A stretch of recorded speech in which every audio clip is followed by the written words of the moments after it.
సరి చేసుకుని నిలువబడాలి. తెలుగు చేయడం ద్వారా, ఆత్మీయ ద్వారా, ఆత్మ సంబంధమైన మార్పు కొరకై ద్వారాలను తెరవండి ప్లీజ్ అన్నా. తండ్రి, మా ఎదుట మీరు తెరిచి ఉంచిన ద్వారమును ఎవ్వరూ మూయలేరు. ఒకవేళ మూసి ఉంటే దాన్ని ఎవరు తెరవలేరు. ప్రభువా, యేసు నామములో అడుగుతున్నాం తండ్రి.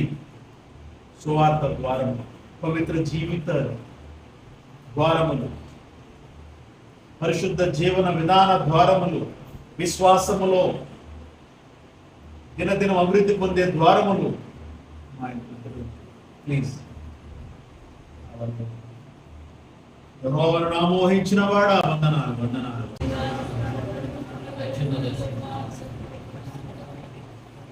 మహాగరుడా నా ప్రాణం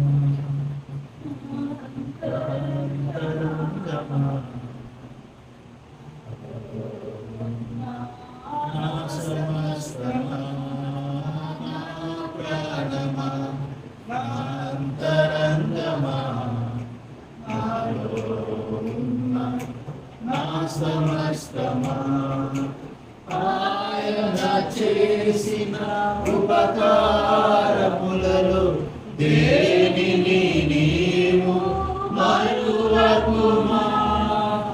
ఆయన చేసిన ఉపకారములలో దేనిని నీవు మరువకుమా.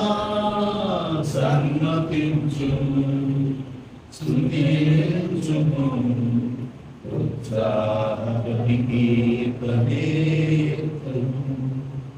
సన్మతించుము, స్తుతించుము,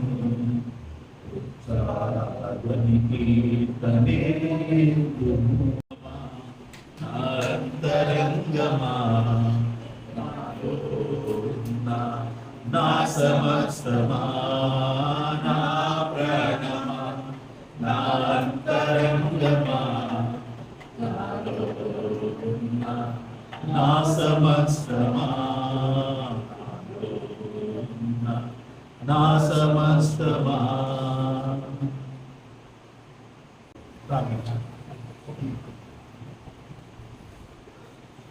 మహాగణుడా, మహోన్నతుడా, కృపగల తండ్రి, సహాయకుడా, నజరేయుడైన యేసు నామములో థ్యాంక్ యూ. ఈ ఆరాధన మీ ఆత్మతో సత్యంతో జరిగించాను. Thank you holy God.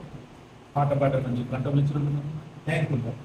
మీ ఆత్మను మాకు తోడుగా ఉంచినందుకు, మమ్మల్ని సరిచేస్తున్నందుకు, రానున్న దినాల్లో మీకు ఉపయోగ పాత్రలుగా మమ్మల్ని వాడుతున్నందుకు, నిలబెడుతున్నందుకు సహాయం. కీర్తన భాగంలో నుంచి మాతో మాట్లాడండి. మీ వాక్కులు మేము ధ్యానం చేయబోతున్న కీర్తనలు సహాయం చేయలేదు. ఆ మాటలు మా జీవితంలో యేసునామములో కార్యం జరిగించుగాక ఆశీర్వదించి యేసునామములో ప్రార్థిస్తున్నాను.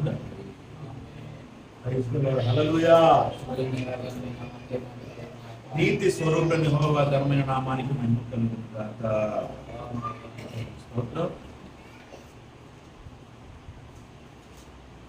119వ కీర్తన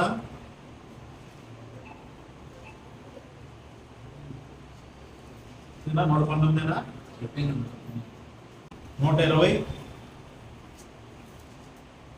120వ కీర్తన యాత్ర కీర్తన చదువుతున్నా. నా శ్రమలో నేను యెహోవాకు మొరపెట్టితిని, ఆయన నాకు ఉత్తరం ఇచ్చాను.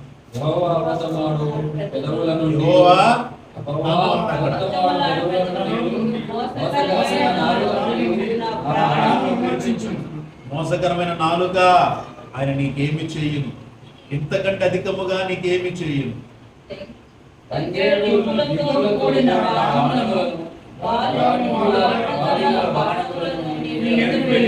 అయ్యో, నేను మెషకులో పరదేశిని ఉన్నాను, కేదారు గుడారముల యొద్ద కాపురమున్నాను.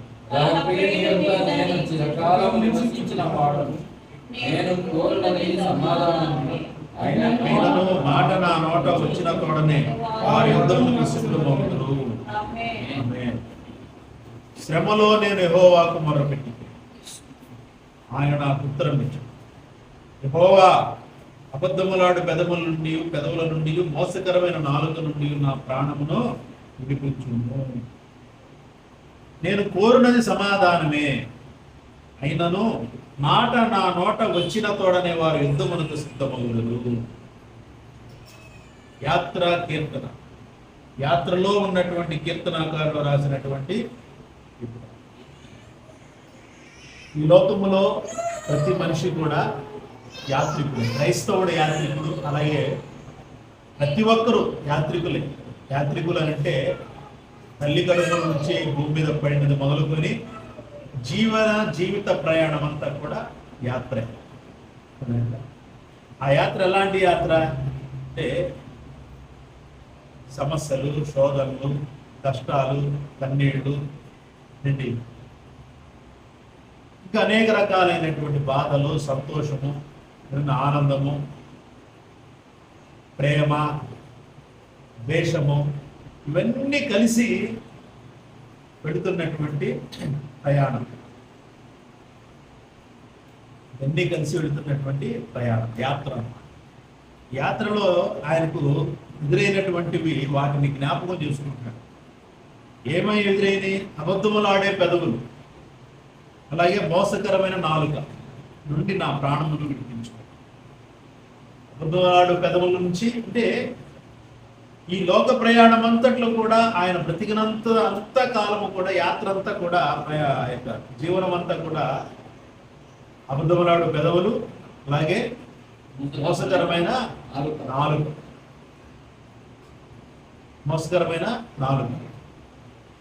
అందులో నుంచి ఆయన ప్రయాణం అవుతుంది.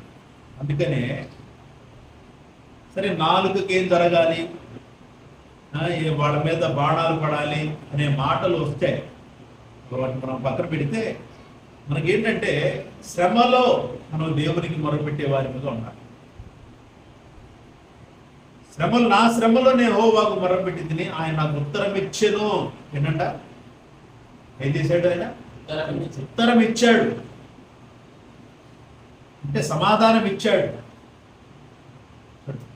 అంటే ఆ సమాధానం ఎలాంటిది? దేవుడి నుంచి వచ్చే సమాధానం ఎలాంటిది?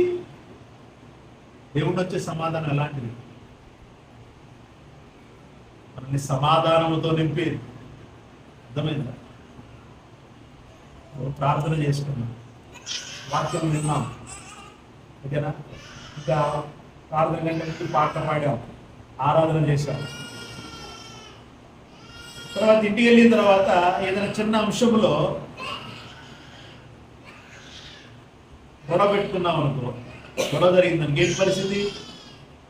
మరి ఇక్కడ నుంచి దేవుని దగ్గర నుంచి పొందుకునేటువంటి సమాధానం ఏది? పిల్లలు ఏడవుతున్నారు, దాన్ని కూడా ఎందుకు అనుకోవాలి?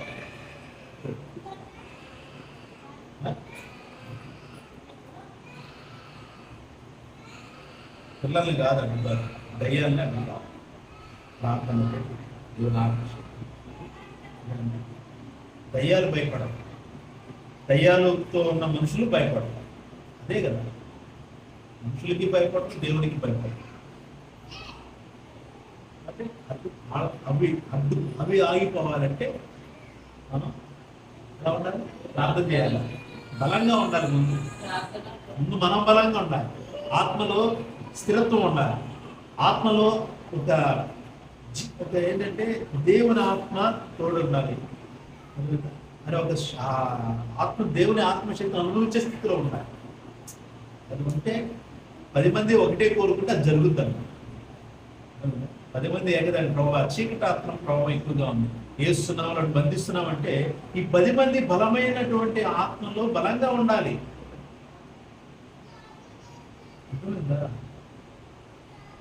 ఆ బలం అంటే ఆత్మీయ బలం, ఆత్మ ఫ్లో అవుతూ ఉండాలి, అనుభవం ఉండాలి, అనుభవం కాబట్టి అటువంటి పక్కన పెడతాం. ఇక్కడ అంటే ఉత్తరం దేవుడిచ్చిన సమాధానం ఎలా ఉంటుందంటే మనల్ని ఎప్పుడు కూడా శాంతి సమాధానంతో. అందుకని కింద ఉన్నాడు, నేను కోరినది సమాధానమే, నేను కోరినది సమాధానమే, అయినను మాట నా నోట వచ్చిన తోడనే వారు యుద్ధమునకు సిద్ధమగుదురు. మాట నా నోట వచ్చిన తోడనే వారు యుద్ధానికి సిద్ధమవుతున్నారు. కోరుకునేది మనం కోరుకునే సమాధానమే, కానీ ఏం మాట్లాడతారో చూద్దాం, దాన్ని బట్టి చేద్దాం అనే ఆలోచన. కాబట్టి దేవుని దగ్గర నుంచి వచ్చేటటువంటి ఉత్తరము సమాధానము మనల్ని బలపరిచేది, బలహీనపరిచేది కాదు. ప్రైజ్ ది లార్డ్, హల్లెలూయా. బలహీనపరిచేది కాదు. దేవుడు మనల్ని మనతో మాట్లాడి మనకు ఒక సమాజాన్ని తెలియజేశాడు. మనం దేవుని క్రైస్తవులలో కొదువైందని కొదవగా ఉంది. ఏంటి అని అంటే కరువైంది ఏంటంటే క్రైస్తవుల్లో ప్రతిఫలాలు పొందుకున్నారు. దేవుడు మాట్లాడాడండి మాతో, మా దేవుడు మంచిగా మాట్లాడండి, కానీ మనసు మారదు. ఇంటికి వెళ్ళిన తర్వాత మంచిగా మాట్లాడంట, అదే నోటితో అక్కడ గొడవ ఏదోడి చేసే స్థితిలో ఉంటా. ఒకవేళ గొడవ వస్తే దాన్ని ఆపాల ప్రయత్నం చేయొద్దు, దాన్ని పెంచాలనే ప్రయత్నంలో ఉంటాం. ఇలా అనేక మంది క్రైస్తవులు ఉన్నారు. సూపర్ అండి, మా సేవకులు బాగా చెప్తారండి వాక్యం, కానీ నువ్వు ఆఫీసులోకి వెళ్తే నువ్వు ఎలా ఉంటావు, ఇంటి దగ్గర ఉంటే ఎలా ఉంటావు. కాబట్టి చాలా జాగ్రత్తగా ఉండాలి. దేవుడి దగ్గర నుంచి ప్రతిఫలాన్ని పొందుకుంటే దేవునికి తగినట్లుగా వెంటనే మనలో గొప్ప మార్పు అనేది రావాలి. ప్రైజ్ ది లార్డ్, హల్లెలూయా. దేవుడు అద్భుతాలు చేశాడు, కానీ దేవునికి మాత్రం మనం ఎక్కువ సమయాన్ని కేటాయించాం.